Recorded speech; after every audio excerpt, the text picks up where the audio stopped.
Hello everyone, welcome to Bedi scholar classes. हमने पिछले lecture में +1 का पहला चैप्टर शुरू किया था, द लिविंग वर्ल्ड। हमने उसके कुछ पैरामीटर्स डिस्कस भी किए थे, जैसे कि ग्रोथ और रिप्रोडक्शन। ग्रोथ में मैंने आपको ये चीज बताई थी कि ग्रोथ जो है वो डिफाइनिंग फीचर नहीं होता, क्योंकि नॉन लिविंग और लिविंग दोनों में ही ग्रोथ देखने को मिलती है। इंटरनल ग्रोथ जो है वो लिविंग ऑर्गेनिज्म में होता है और एक्सटर्नल ग्रोथ जो है वो नॉन लिविंग ऑर्गेनिज्म में होता है।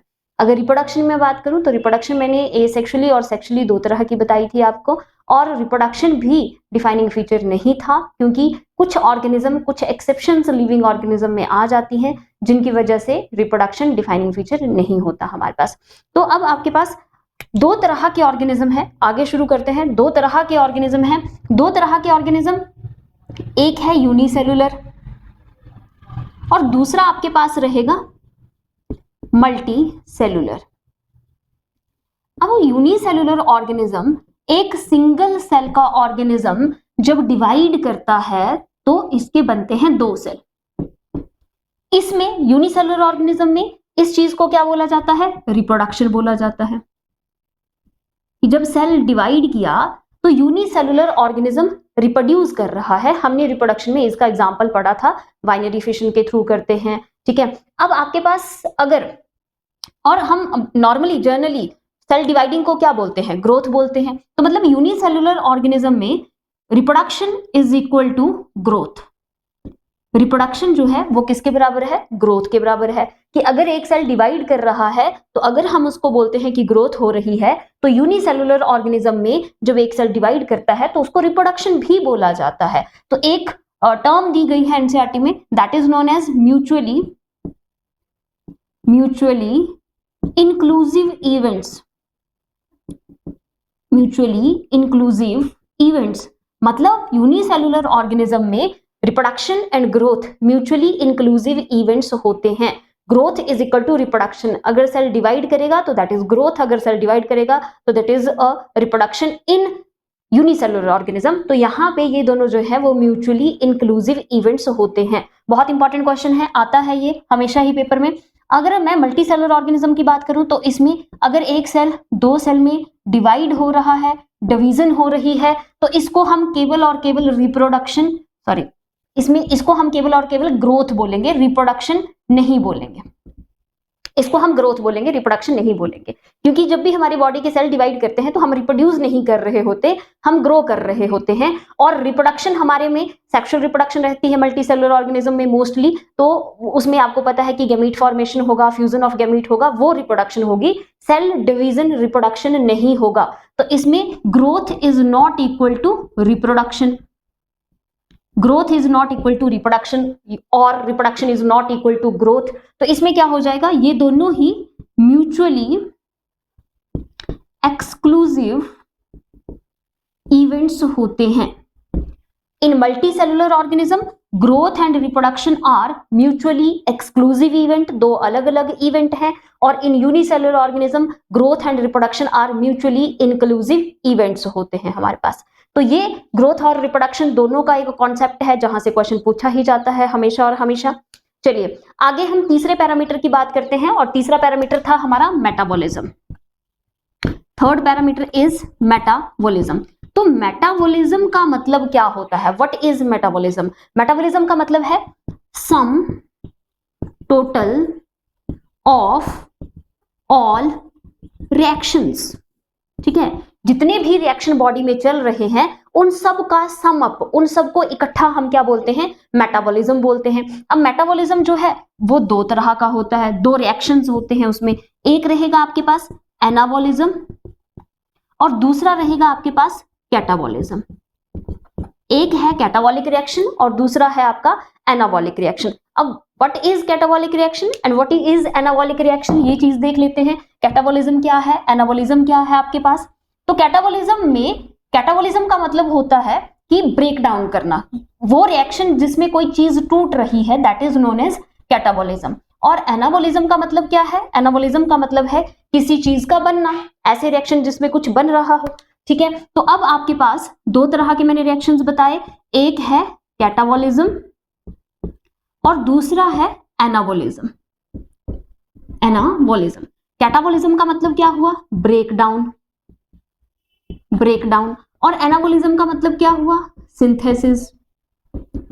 ऐसा रिएक्शन जिसमें कुछ टूट रहा है दैट इज कैटाबॉलिज्म, ऐसा रिएक्शन जिसमें कुछ बन रहा है दैट इज सिंथेसिस। तो इसका अगर मैं एग्जांपल देखूं, कैटाबॉलिक रिएक्शन का अगर मैं एग्जांपल देखूं तो लिविंग ऑर्गेनिज्म में कैटाबॉलिज्म का क्या एग्जांपल दे सकते हैं? सबसे अच्छा एग्जांपल हम दे सकते हैं रेस्पिरेशन। रेस्पिरेशन में क्या होता है? रेस्पिरेशन में आपके पास आपने जितना भी फूड डाइजेस्ट किया है वो क्या हो रहा है? टूट रहा है। अब आपके पास उसमें से ग्लूकोज अलग हो गया, प्रोटीन अलग हो गई, लिपिड्स आपके अलग हो गए, सब कहाँ चले गए? सेल के अंदर चले गए, ब्लड के थ्रू सेल में पहुंच गए। अब वहां पे in the presence of oxygen glucose को तोड़ा जाएगा और उसमें से क्या निकालेंगे हम? बहुत सारे एटीपी निकालेंगे, बहुत सारी एनर्जी निकालेंगे। रेस्पिरेशन का यही मोटिव है। रेस्पिरेशन क्यों कर रहे हैं? ऑक्सीजन इनटेक, कार्बन डाइऑक्साइड जो है वो आप बाहर निकाल रहे हैं, ये सारी चीजें क्यों चल रही हैं बॉडी में? क्योंकि उसी ऑक्सीजन की प्रेजेंस में जो आपने खाना खाया है उसमें जो ग्लूकोज प्रेजेंट था उसका ब्रेक डाउन करके हमको एनर्जी बनानी है। तो क्या किया हमने? ग्लूकोज को तोड़ा। इट मींस वो कैसा रिएक्शन है? कैटाबॉलिक रिएक्शन है। अब आपके पास आता है सिंथेसिस। तो सिंथेसिस का अगर मैं एग्जांपल दूं तो फोटोसिंथेसिस हो सकता है। फोटोसिंथेसिस हो सकता है। फोटोसिंथेसिस कैसे? हम जब फोटोसिंथेसिस करते हैं तो उसमें हम शुगर की फॉर्मेशन कर रहे होते हैं। प्लांट्स जो है जब फोटोसिंथेसिस करेंगे तो क्या करेंगे? शुगर फॉर्मेशन करेंगे, खाना बनाएंगे। तो ये आपके पास कैटाबॉलिक रिएक्शन का एग्जांपल आ गया, ये एनाबॉलिक रिएक्शन का एग्जांपल आ गया। अब मेटाबॉलिज्म क्या एक डिफाइनिंग प्रॉपर्टी हो सकती है कि नहीं हो सकती है? अगर मैं बात करूं कि मेटाबॉलिज्म जो है वो केवल और केवल लिविंग ऑर्गेनिज्म में चलता है, तो आप लोग बोलेंगे क्यों? रिएक्शन तो हम लैब में भी करते हैं, रिएक्शंस तो टेस्ट ट्यूब में भी करवाए जाते हैं, तो फिर मेटाबॉलिज्म सिर्फ और सिर्फ लिविंग ऑर्गेनिज्म में कैसे हुआ?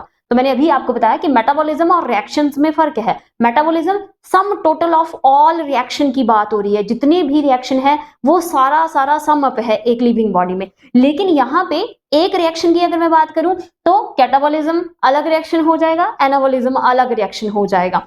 अगर मेटाबॉलिज्म, अगर रिएक्शन जो है वो लिविंग ऑर्गेनिज्म में है, रिएक्शन इन लिविंग ऑर्गेनिज्म, तो इसको हम बोलेंगे ये इन विवो रिएक्शन हुआ, ठीक है। अगर रिएक्शन इन टेस्ट ट्यूब तो ये क्या हुआ? इन विट्रो रिएक्शन हुआ।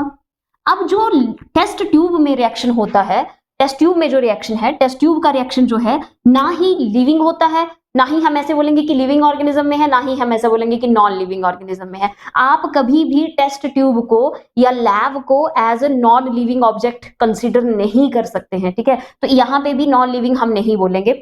तो it is not in non living organism, ठीक है। क्योंकि नॉन लिविंग ऑर्गेनिज्म क्या हो गए? नॉन लिविंग ऑर्गेनिज्म तो वो हो गया ना, जैसे कि आपके पास अगर मैं बोलूं कि पत्थर में रिएक्शन चल रहा है, अब मान लोगे पत्थर is a non living thing ना, तो उसमें रिएक्शन चल रहा है, आप मान लोगे। मैं बोलूं जी कुर्सी में रिएक्शन चल रहा है, मान लोगे? नहीं, ऐसा नहीं होता है हमारे पास। तो अब आपके पास क्या है कि टेस्ट ट्यूब जब लैब में हम रिएक्शन करते हैं तो उसको हम नॉन लिविंग कंसीडर नहीं करते हैं। जबकि जब मेटाबॉलिज्म की बारी आती है तो मेटाबॉलिज्म कभी भी टेस्ट ट्यूब में आप नहीं करवा सकते। एक टेस्ट ट्यूब में या तो आप एनाबॉलिज्म करवा सकते हो, एक ही रिएक्शन चलाओगे ना एक टाइम पे कि दो तीन रिएक्शन एक टेस्ट ट्यूब में हो जाते हैं, नहीं होते। या तो आप एनाबॉलिक रिएक्शन चलाओगे या तो आप क्या करोगे? कैटाबॉलिक रिएक्शन जो है वो चलाओगे, ठीक है। तो मेटाबॉलिज्म तो नहीं चल रहा है। जब एनाबॉलिज्म कैटाबॉलिज्म इस तरह के रिएक्शन इकट्ठे चलते हैं that is known as metabolism. लेकिन एक रिएक्शन अगर चल रहा है तो मेटाबॉलिज्म नहीं है, वो सिर्फ रिएक्शन है। तो हमें मेटाबॉलिज्म के लिए हमेशा और हमेशा क्या चाहिए? एक लिविंग सिस्टम चाहिए होता है, ठीक है। हमेशा मेटाबॉलिज्म किस में चलता है? लिविंग सिस्टम में चलता है। हमेशा हमें मेटाबॉलिज्म करवाने के लिए लिविंग सिस्टम चाहिए। तो अब आप बताएंगे मुझे कि मेटाबॉलिज्म जो है वो डिफाइनिंग कैरेक्टर है या नहीं है? तो मेटाबॉलिज्म एक डिफाइनिंग कैरेक्टर है, क्योंकि मैंने लिख दिया कि वो सिर्फ और सिर्फ लिविंग सिस्टम में चलता है। आप टेस्ट ट्यूब में रिएक्शन करवा सकते हैं, आप मेटाबॉलिज्म नहीं करवा सकते हैं, ठीक है। तो हम लिख सकते हैं नीचे कि metabolism is a defining feature. Metabolism एक डिफाइनिंग फीचर है, क्योंकि सिर्फ लिविंग सिस्टम में चलेगा। मेटाबॉलिज्म करवाने के लिए आपको लिविंग सिस्टम चाहिए, ठीक है जी। तो ये हो गया हमारा तीसरा पैरामीटर।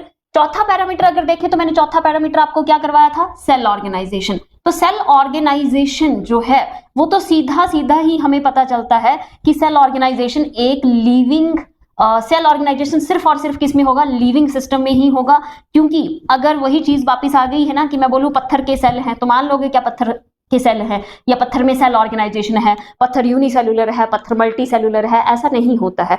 तो आपके पास सेल ऑर्गेनाइजेशन जो है, सेल ऑर्गेनाइजेशन जो है वो सिर्फ लिविंग ऑर्गेनिज्म में होती है। सारे ही लिविंग ऑर्गेनिज्म के सेल होते हैं, कुछ मल्टी सेलुलर होंगे, कुछ यूनिसेलुलर होंगे। तो सेल ऑर्गेनाइजेशन सिर्फ लिविंग सिस्टम में है, इसीलिए सेल ऑर्गेनाइजेशन क्या है, एक डिफाइनिंग फीचर है। समझ गए बात को, ठीक है जी। तो नॉन लिविंग में सेल ऑर्गेनाइजेशन नहीं होगा। पांचवें पैरामीटर की तरफ चले तो पांचवा पैरामीटर था कॉन्शियसनेस। कॉन्शियसनेस का मतलब क्या होता है, व्हाट इज कॉन्शियसनेस? तो कॉन्शियसनेस का मतलब है रिस्पॉन्स टू स्टिमुलाई। कोई भी स्टिमुलस अगर बाहर से मिलती है तो उसके लिए रिस्पॉन्स करना मतलब कॉन्शियस होना। आप कॉन्शियस हैं, अगर सर्दी आती है तो सर्दी के लिए रिस्पॉन्स करते हो, मोटे मोटे कपड़े पहन लेते हो। अगर गर्मी आती है तो गर्मी के लिए रिस्पॉन्स करते हो। अगर कोई थप्पड़ मारता है तो उसके लिए रिस्पॉन्स करते हो। डांट पड़ती है तो उसके लिए रिस्पॉन्स करते हो। कोई टच करता है तो उसके लिए रिस्पॉन्स करते हो। और ये सारे लिविंग ऑर्गेनिज्म करते हैं। किसी भी लिविंग ऑर्गेनिज्म के साथ ये कोई चीज होती है तो वो रिस्पॉन्स करता है। इवन प्लांट्स भी सीजन के अकॉर्डिंग रिस्पॉन्स करते हैं। पतझड़ आ रहा है, स्प्रिंग सीजन आ रहा है, समर आ रही है, विंटर आ रही है, तो आप देखते हैं कि चेंजेस दिखाई देते हैं हमारे प्लांट्स में। तो हर लिविंग ऑर्गेनिज्म जो है वो रिस्पॉन्स करेगा स्टिमुलस के लिए। तो इट मीन्स सारे ही लिविंग ऑर्गेनिज्म क्या है, कॉन्शियस हैं।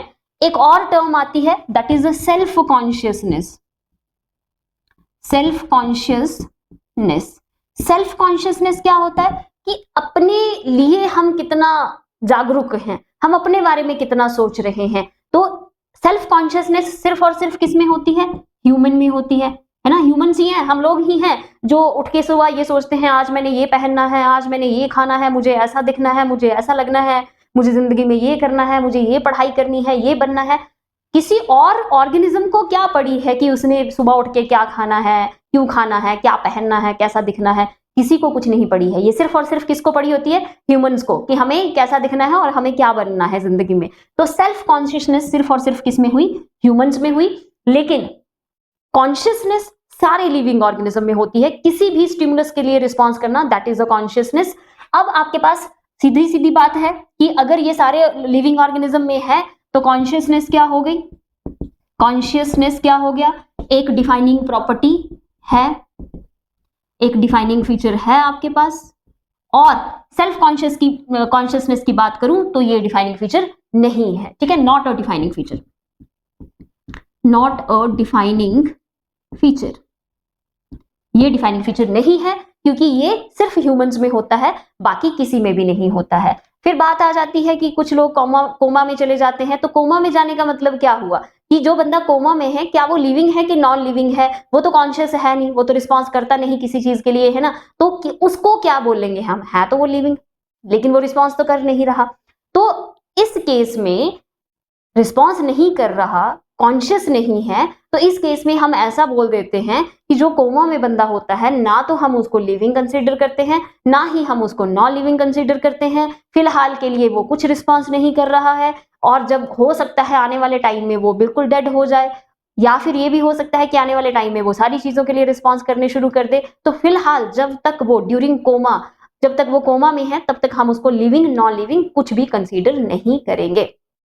तो इसी के साथ हमने पहला टॉपिक जो है वो कंप्लीट किया है, पहले चैप्टर का पहला टॉपिक, कि कौन सी प्रॉपर्टी लिविंग डिफाइनिंग है और कौन सी प्रॉपर्टी डिफाइनिंग नहीं है। आप कैसे लिविंग और नॉन लिविंग को डिफरेंशिएट कर सकते हैं।